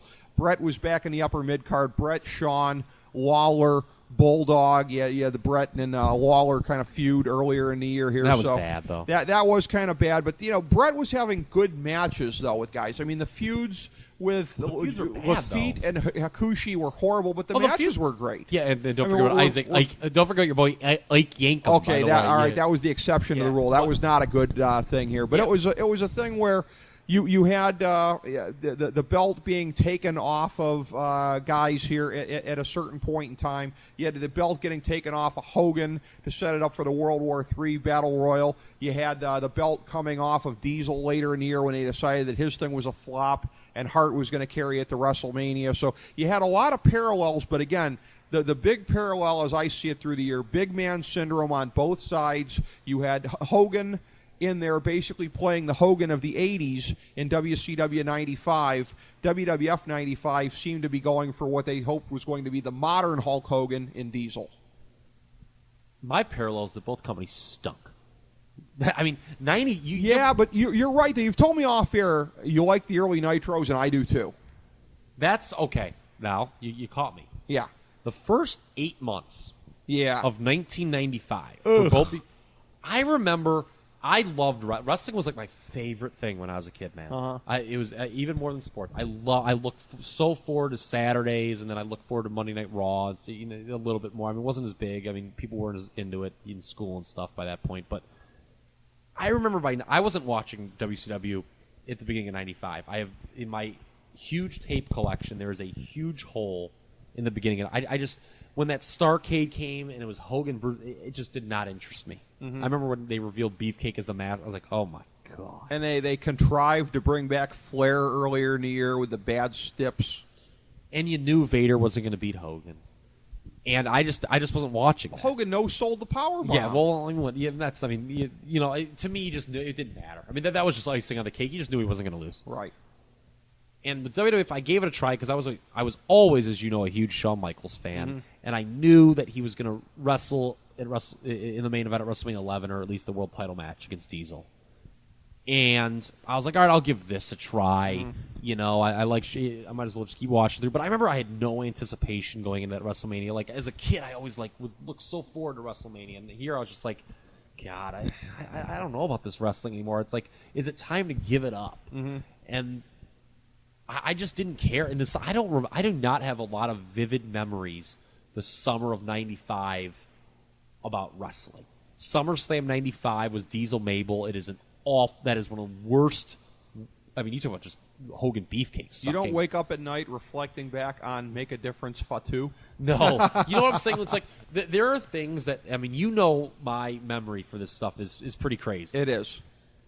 I mean, WWF in '95 and even through a lot of '96. Yeah. You know, after and the big difference was Nitro. I just don't remember a lot of things from that period. Like people show me like this happened. I don't remember. Like a lot of times it's like, oh, I remember when I watched this live, and a lot of that's like, man, I don't remember. Not memorable stuff. No, and Raw had lost its luster during that because they were taped every other. You know, they were bad, and it wasn't exciting anymore. And the big thing, though, to me, '95, the big story is the creation of Monday Nitro, and it really freshened WCW up because it was what they were doing up to that point was basically Hogan '80s revisited, and by putting him in from a live crowd, again, he get some of that luster. You know, live. It's funny those Nitro crowds. You go back and watch. You know, him and Bischoff, like the spin now. It's this unbelievable creative decision to turn him heel and NWO. Let me tell you something. The crowd dictated that. It was giving into the inevitable. Yeah, yes, you know. And speaking of giving into the inevitable, you have the 2 world title changes at the end of the year. Diesel had not. They're not exactly the same circumstance. Diesel just flat out didn't work as the champ. He was bad. He's there's the old famous comment, well, I'm the lowest paid WWF champion of all time. And Pat Patterson's like, well, you're also the lowest drawing WWF champion of all time. Yeah. And they give it back to Bret Hart, even though by that point it was very clear that he was just going to be a transitional champion to Michaels. You know, they talk about that a lot in that new DVD, by the way, that was released. It's funny, though, that he'd become their Flair. He'd become their crutch when they needed to take a breath and decide what they're going to do next. Very good. Yes. I like that. Now, speaking of transitional champions, the Hogan thing was different. I think they had he came in '94, wins it right away, first match, Bash Beach, and, you've rolled into the first Nitros. He's held it for over a year, which is pretty remarkable in that era. We talked about all the instability with the titles. I think he made the title kind of important again. Now, I didn't like it. I didn't like the reign at all, okay, from my personal taste. But it did make WCW seem at least on par with WWF, and then eventually they got better, okay? Yeah. But they just had to freshen things up. They had the Giant, who I guess was son of Andre. Yeah. But what was so gutless about this Hogan, and this is what people always say, well, why do you criticize Hulk Hogan? He's the best ever. It was during this period that my hatred for him just was through the roof. Yep. The smart mark in me was I just despise. He wouldn't even do a tainted job to get the belt off. No, the Giant thing, they do this DQ finish at the end, and then the next night on Nitro, it's announced that Jimmy Hart, who turns on him in that match, had put in the contract that a disqualification changes the title. Yeah. And then they go to World War III to put, of course, if Hogan's not going to have the title, I'll let my buddy Randy Savage hold it for a while. He doesn't even job in the Battle Royal. He is dragged out under the bottom rope when the ref isn't looking. Yep. And then Savage eliminates like the one-man gang, and the ref looks and sees that Savage is the only guy in the ring, and he's like, oh, he wins. I didn't know that. I didn't remember that. Way to get your face over with a tainted win over the franchise face, you know? And then it's funny, he was still the focus, and he loses the I just watched Starrcade 95. Bizarre concept for a major show. They did, and I'm not complaining, even though some of the picks of participants were kind of weak. They did that World Cup, WCW versus New Japan. Came out of nowhere, yeah. It was bizarre. It was so bizarre, and Hogan wasn't even on that show. Right. By the way, I remember they did this suspension. Again, Hulk Hogan, his character was so bad during this period. They do this suspension angle. I talked about, they actually ran Nitro on Christmas. Raw, I'm assuming, was taped. But they did Nitro live on Christmas that year in 95. And Hogan was early, the previous week, like, started attacking all these people with chairs. And they did this suspension angle where he's suspended for the rest of the year. Big deal. He's suspended for, like, a Nitro and a Starrcade. A Nitro that was on Christmas and a Starrcade he wasn't going to appear on. That'll show him. Yeah. I mean, obviously, whatever. That's real, like, dirty. But, like, to me, that was such a... But there was no doubt, again, 93... I'm going to keep hammering this home. Again, there was no doubt at the end of 95 which company had the more momentum. I mean, 93 with Flair winning, okay, good move, WCW. 94, Hogan's, they have that abortion of a Starrcade, but still, they're doing something different, even though they're doing something different by doing something really old that they did. They've got the more momentum. But by 95, man, it was for the first time probably, because of Nitro, that you could legitimately say WCW is number one. Yeah, you could definitely say it. They had started to pass them. They passed them definitively in 96. We're going to get to 96 in a minute here, which is our last year to look at, and then our wrap-up for this is looking at the long-term trade between the companies from 93 to 96. One note on this before we get to that. Flashing back to WCW 92 when Watts was there. Watts had a cup of coffee in WWF late 95. He didn't last real long because the Clique didn't really like his approach to getting heat on the heels. But here's the thing. Well, he also wanted to fire Shawn Michaels because he got beat up in that bar. Yeah. You weren't allowed to have that happen. But here's the thing, though, and I didn't even think about this until the other day. The need to get heat on the heels in that year.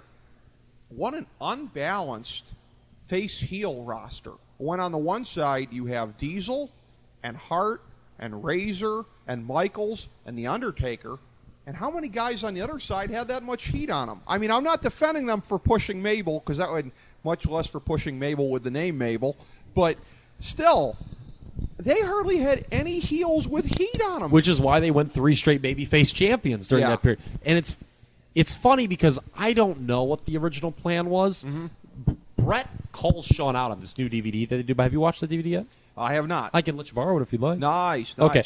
But people, if you remember that WrestleMania 11 match that I referenced, the Diesel-Shawn match, Shawn somewhat selfishly steals the show. He kind of works. It was an interesting that again. You talk about screwed up dynamics. Oh, you screwed yourself if you thought you were getting out of here without me coming. You had a babyface going in. You had a babyface champion that year who was going to retain over a smaller heel challenger. Yeah. And if you remember, the crowd was cheering for Michaels by the end of the match because he was obviously a superior worker. It was a smarter crowd in 95 than it had been in previous years. And I think the Michaels babyface turn was not originally planned. When they had, because remember, Sid was their first big heel challenge for Diesel post-WrestleMania. He didn't even stick around. No, he didn't. He went to play softball or whatever he does. But he turns on Shawn right after WrestleMania, and I don't think that was the original plan. I don't know what it was. Shame on me. I've heard, though, that they really kind of panicked after WrestleMania 11, after the reaction they got with the Diesel-Shawn dynamic just kind of not working. And don't forget, they also tried pushing Bam Bam Bigelow as a big baby Your face. main event heel at the pay-per-view. Yeah, after losing to Lawrence Taylor. Yeah. And the Clique didn't, like, talk about people Clique didn't like. They didn't like him. They turfed him out. Yep. But, so that was, it was interesting. You're right. They were loaded on the babyface side. Had nothing on the heel. It was like Owen and Bulldog, who are great hands. God rest their souls. Right. But not, at that point, not, they were not legit. And Yoko had already done the return jobs from the year before, and was back. Yeah, and he was not at his, and everyone saw him as a bad champion anyway. Right. He'd already been in the tag team ranks with Owen. 96 in both companies here. The story of the year, obviously, was the formation of the NWO, and then in the WWF, the thing with Steve Austin, that took King of the Ring. That took longer to pay off, but the commonality in 96, summertime shakeup. Now the NWO. Successful right off the bat. You bring in the WWF Boom Stars to go along with it. Roddy Piper comes back in. DiBiase is in as a manager with the NWO, although he wouldn't last long in the forefront of the thing here. But the boom was underway in WCW as a result of this. In the WWF in 96, the summertime shakeup, there were some things that were just complete busts. The Austin thing planted the seed for the boom of about 2 years later, but you start with Ultimate Warrior. He gets the push at WrestleMania, the quick win. I don't exactly know where that was going in the spring because they weren't immediately going to put him back in the world title picture. Sid comes in and replaces him near the top of the cards. So they're kind of dipping their toes in the water a little bit later in the year. Heel versus heel matches on pay-per-view. Austin versus Helmsley. Bulldog and Owen versus the Guns. So there's the start of your Shade of Gray type stuff. You're getting into it heavier with like the Pillman Gun angle, and the Attitude Era kind of saw its roots there. But it's funny because the summertime moves in the WCW, the NWO, boom, that pays dividends right away. The boom is underway. WWF, you had some bad things that happened, things that didn't work. The things that did work took about 2 years to pay off, Kyle. Yeah. There is no doubt. People always say, it's kind of funny how short the period was, I guess, in the history of wrestling, that Nitro was better than Raw. It's like 80 weeks. I mean, 80. It's like a year and a half. Yeah. But to me, when people ask what was the definitive time period where WCW was clearly better than WWF, the second half of 96. Yeah. Like it's not close. Like they were way better. I mean, 90. It's kind of funny. The first half of 96, the pre-NWO portion of the year, it was still pretty even, people forget. They were trading wins. Nitro was winning more than they were losing, but they were still trading. I still prefer. WCW was not awesome in that first half. Hogan it was the dying days of his babyface run. Yep. And I'm telling you, folks, watch Monday Nitro from the period. The man was being booed regularly. Yep. The crowd precipitated the NWO turn, which is why it worked so brilliantly. Right. This was a fan base that grew up on Flair, Rhodes, the Horsemen, the Road Warriors, Blood and Guts, the NWA. They didn't like Hulk Hogan. 2 years later, they finally admitted it. Yeah. Here's the funny thing. They're still in denial that they admitted it. They'll always be in denial that they gave in to the inevitable. Yeah, like Bischoff. Oh, it was this Hogan. Me turning heel. It was just this unbelievable creative decision. Right. Stop it. Right. Stop it. Okay. But the WWF, obviously you talk about constant with Vader in 93. The constant with WWF, it was Michaels on top. Yep. He did not draw well. He did not have a great set of opponents. Well, again, hey, like Vader in 93, I'm doing a little corollary here for you. Who's his first big challenger? The British Bulldog. And the problem with the British Bulldog is he stank of mid-card. Yeah, and here's the thing. He deserves chances in the top, but he's not going to win. Right. No company's ever going to go with British Bulldog as a world champion. Right, jobber to the stars. Yeah. At that point, clearly. But it's funny because you talk about Vader. He ends up being Shawn Michaels' SummerSlam opponent in a match that should have been way better than it was. I mean, those two guys that's a good on match. paper. That's a good match. Yeah, but I mean, that. Well, the problem was Vader was supposed to go over, and Michaels balked. Yeah. Now you talk about the Warrior. The plan was, I don't know where they were going because you're right. They did that huge push initially where he crushes Helmsley at WrestleMania. Yep.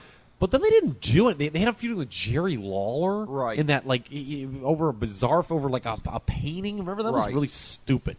And then he feuded with Goldust in one of the worst matches ever. I think Goldust was injured, and they just walked after each other. It was so bad. I think it was good friends, better enemies. But Warrior wasn't even positioned, I don't think, substantially higher on the card than Ahmed Johnson, who was red hot at the time and pushed as being dominant. Well, if you remember, the King of the Ring 96 pay-per-view, which is obviously very famous for Steve Austin, debuting the Austin 316 line.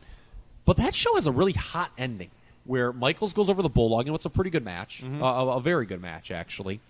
And Camp Cornette comes out and does the 3-on-1 beatdown, and Michaels is saved by Ahmed Johnson, the Ultimate Warrior. The crowd was really eating that up. If you go back and watch that, it was a hot ending to that pay-per-view. Right. And that they obviously planned to do the six-man Warrior was fired. They replaced him with. That's when they replaced him with Sid, like you said. And then Sean and Ahmed ended up being the People's Posse until Ahmed got hurt. I don't remember they called. See, they again, were the People's Posse. Yeah. I don't even remember that. But I don't know where they would have gone with Warrior. Eventually, he would have fizzled. But he probably would have been in the world title picture. That might have been the beginning of his thing, and it might have been face versus face with him and Michaels. God, I could not imagine that match. Could you? No, but here's the thing. Because the thing is, Michaels is such a control freak about the match. Right. But I can't imagine those two working together. True, but by putting them in, and again, we'll never You're right, know, though. because we didn't see International Incident. Warrior wasn't in it. But the minute you put Warrior in any kind of a program that the world champion is here's the thing, though. You're leading to that. Yeah, but here's the thing, though. Yeah. Was this what they were going to do? What? This is what they were going to do. I'm going to tell you exactly what they were going to do. Don't even tell me they're going to turn Warrior heel. No. Okay. Vader was scheduled to win the title in 96. Oh. They would have done Vader Ultimate Warrior would have been your fall program with Warrior as the babyface challenger. Okay. That is where I mean, look, Vince McMahon is not sitting over on my couch. I cannot confirm that, but I bet that's where they were going. No, I think you're right about that. That's where they were probably going with that. Now, Ahmed Johnson gets injured, but the bottom line is this. It didn't matter what they did, whether it was positive or negative. The WCW was just better, man. And especially the NWO angle hits, and then, it rolls through. Halloween Havoc's underrated. That Starrcade was really good in 96. Yep. And, of course, they have their two best pay-per-views ever, the back-to-back, the Bashes, the Great American Bash, and the Bash of the Beach, which began the birth of the NWO. Yep. And WCW just changed. It was so good how they had it was clearly a caste system at that point. You had Hogan and his people. You bring Hall and Nash and hit Hogan's people on top. You had the established stars on the top. Yep. Guys you knew. Everyone knew these guys. And gimmicks on top, workers underneath, to quote Kevin Sullivan. Yes. And it was so good, man. It was that they screwed that company up. Yep. It is unbelievable. But it was so good. I love those Dean Malenko Rey Mysterio. I've seen some people who don't like them. What's wrong with you? There's hipsters on like Pro Wrestling Only to think that Malenko's overrated. I don't get it. Well, those people are tools. I'd like you to pass that along. Yeah, to me. I'll have to email you some specifics. Okay, but here's the thing: like by the second half of '96, when Michaels beats Vader, okay, when they made that change, they had no follow-up for that. He wasn't even, right. They were still doing the In Your Houses, which were designed as lesser pay-per-views, and they were priced as such. They were viewed as such. WCW, after doing their Customer Appreciation Month in January, by the way, decided, all their pay-per-views were kind of viewed as the same. They were big events. They did a great job. And they just started... the second half of 96 is clearly when the gap was the biggest between WCW. WCW won every week during that period. The WWF, it's Mick Foley always talks about. It's like, we didn't start winning the ratings till '98, but he always says that I felt creatively our show was better, by kind of by the summer of WrestleMania, by the summer of '97, and creatively. And I tend to agree with that viewpoint, at least on top. Now they had such less depth than WCW at that time that there was a lot of crap still going on WWF in '97. Right. But they did not have the creative. It's funny, the Austin thing, you're right, it did not take, unlike the NWO, that did not take off right away. He wasn't even on SummerSlam that year. A dark match with Yoko. Well, yeah. But he won like 2 I said, minutes. Yeah. He wasn't on the show. Yeah. As far as if you're not on the pay-per-view, then you're not being pushed. Right. And he had the match with Helmsley, I think, like a month or so later. That was on a very bizarre and very poorly, I'm sure, very poorly, not well bought. It was not Mind I think it was Games. the October one. Buried Alive. There was there was no world title match on it. Yeah, that was weird. They gave Shawn the month off. on that. He wrestles a dark. Well, you want to talk about dark? He wrestles Goldust in an Intercontinental title match and a dark match on that. That is weird. But it's interesting because we said that like late '93 was when WCW first started to get the momentum. We're going through '96 here, and then by so the line was pointing up from late '93 on for WCW. Eventually, they passed them, as we said, definitively sometime '95. Certainly by the time of the NWO in '96. For the time period beyond what we're going to look at, I think we would agree. Creatively, summer of '97, they passed WCW as the NWO stuff got stale and their stuff started to come into focus. By WrestleMania 14 in '98, it was clear. It was ships passing in the night. The other way. I was, yeah. I mean, there was a lot of anti-WCW sentiment on the internet during that period because it had gotten very stale. The NWO, this is a different show for a different day. So beyond where we're going tonight, they had that terrible Starrcade '97, which ruined the company. But you're right. But when you talk about, I remember looking so forward to Starrcade '96. I was like, man, this is kind of like how I used to look forward to a WrestleMania back in the day. Mm-hmm. I'm like, I don't even care about WWF. I mean, they were just they had put on some real bad Mind Games has the really good main event, right? But and Brett came back after attempting to go to WCW, but by the end of '96, man, the gap was never bigger. WWF had that. Yeah. What was the name of the pay-per-view? It's Time. Yeah. Because Vader was still supposed to be the champion at that time, and he wasn't. That's true. Yeah. Yeah. So, good point. Well, that's interesting. So they really had a big reign plan for him, and that's unbelievable. Well, and then it ended up being Sid on top. Which was Sid beat Vader at the pay-per-view the next month, in September.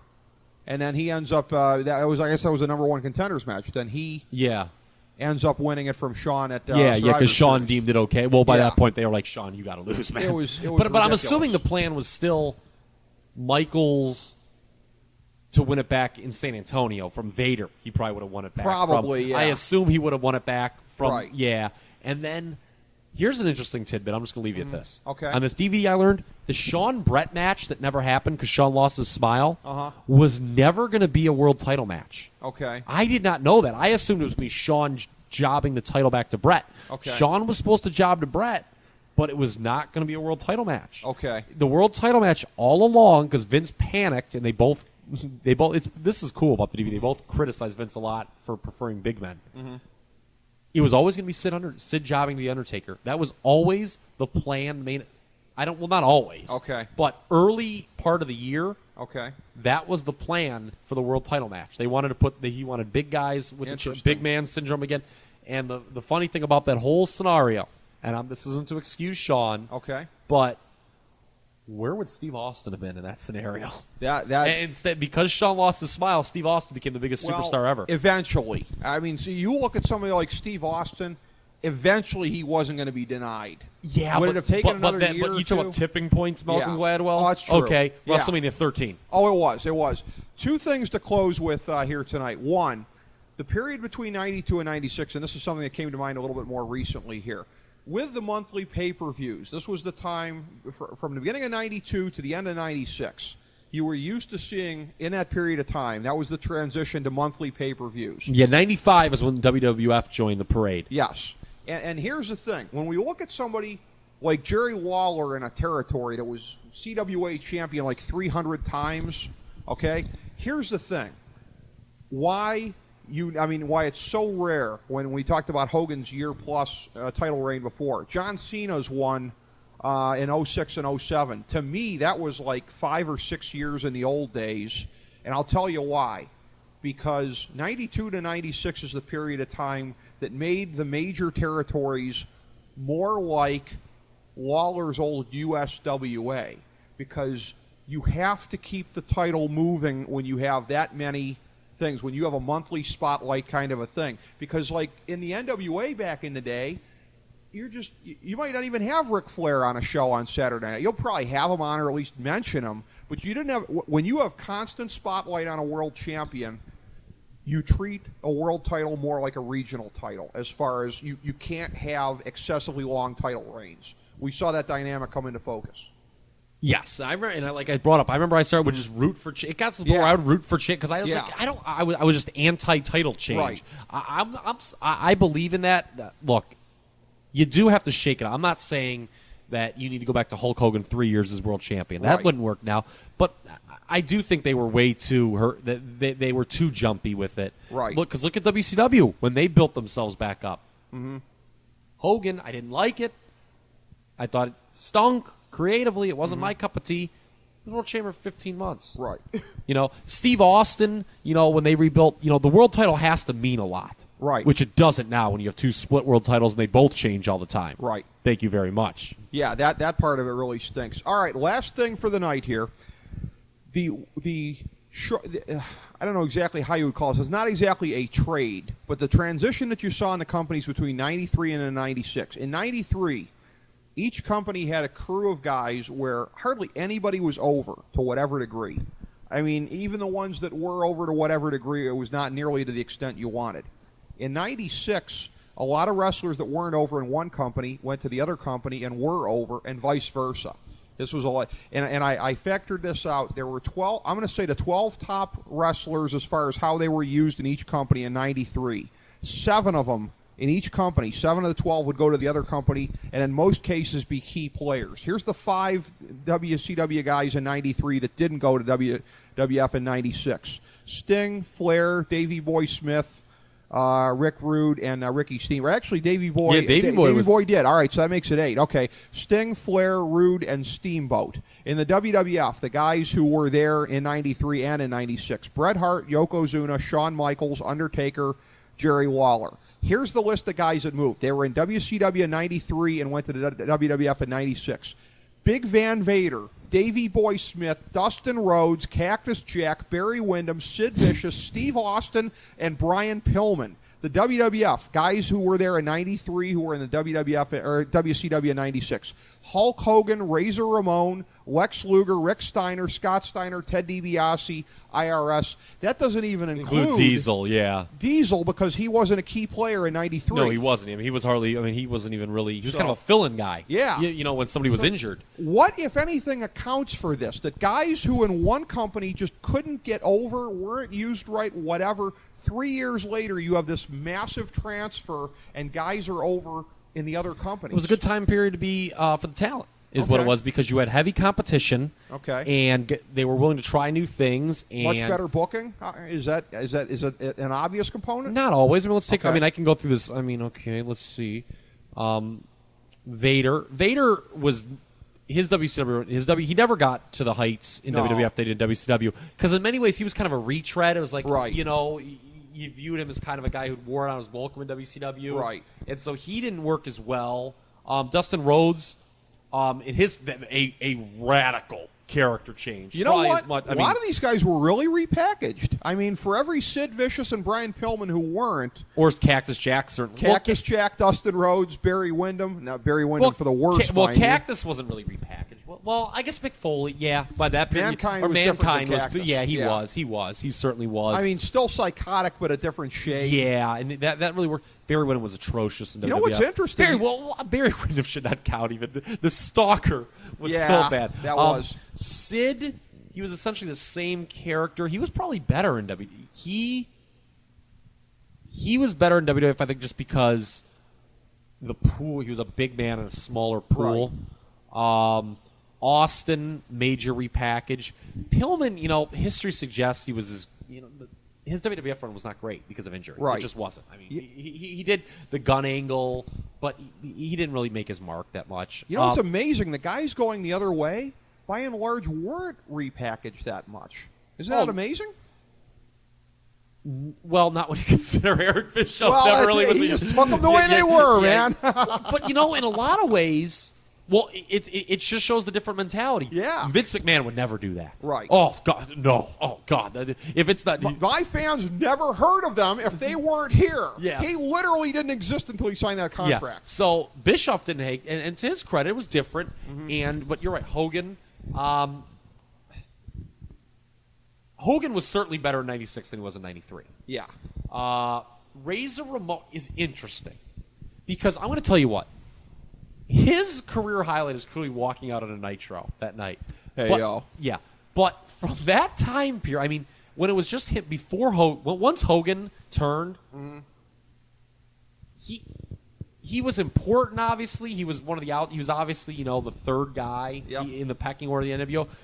He never really medium sexy. Yeah, but he never did anything. Honestly, what his NWO highlight is just being if he isn't the first guy. Some memorable outsiders matches, but that's about it. Outsiders never had good matches. Well, not I didn't say good matches, but like they wrestled the Steiners. That was a big deal. Was it? I guess it was okay. Lex Luger, much better WCW run than WWF. Yep.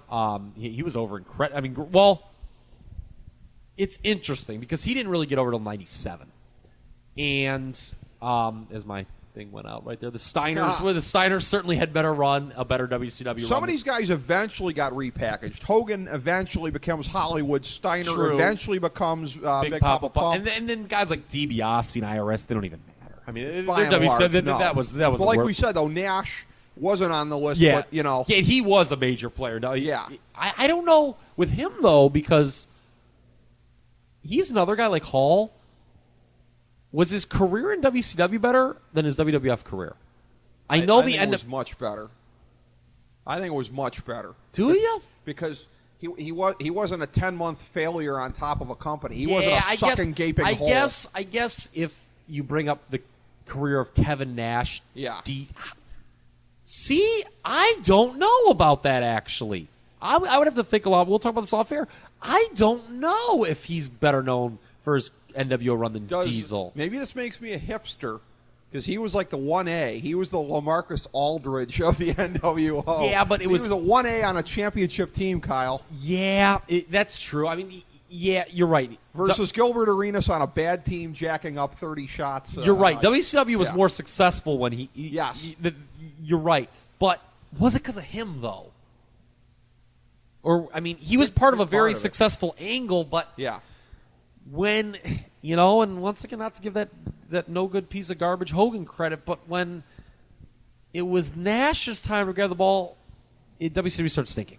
That's true. So that's true. I don't know. But this is our overview of the 5-year period. It's a fascinating one. It's very much overlooked, Kyle. It's something that people to this day don't appreciate it. But yeah, we're going to do some other things here as we go along and take a look at some other periods of time and everything as well. But this was one that really kind of grabbed us. So thanks very much, Kyle. Always fun drawing upon some of the old SNS spirit. This was a marathon taping session, by the way, my friend. Yes. This was the equivalent of 6 months worth in Orlando. Yes, but yes. we got some great stuff out there. So all right, thanks very much, Kyle. A great night of taping here, the FDH Lounge.